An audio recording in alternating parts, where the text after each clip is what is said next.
Just because ఒక surgery technically possible అని అది మీకు రైట్ డిసిషన్ అని అర్థం కాదు.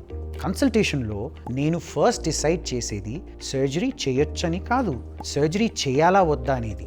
హలో, నేను doctor Deepu, plastic surgeon at the new clinic. చాలాసార్లు పేషెంట్ ఒక ప్రొసీజర్ కోసం కన్సల్టేషన్కి వస్తారు, కానీ నా డిస్కషన్ అండ్ నా ఎగ్జామినేషన్ తర్వాత యాక్చువల్ ప్రాబ్లం వేరేగా ఉంటుంది. ఫర్ ఎగ్జాంపుల్, పేషెంట్స్ లైపోసక్షన్ అడుగుతారు, కానీ మెయిన్ ప్రాబ్లం లూజ్ స్కిన్ అవ్వచ్చు.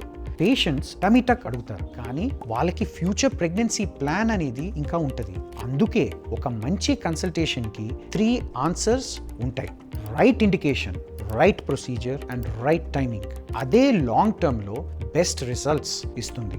మీ కన్సల్టేషన్లో కూడా గోల్ సర్జరీ డేట్ని ఫిక్స్ చేయడం కాదు, మీ సిచ్యువేషన్కి కరెక్ట్ డిసిషన్ తీసుకోవడం.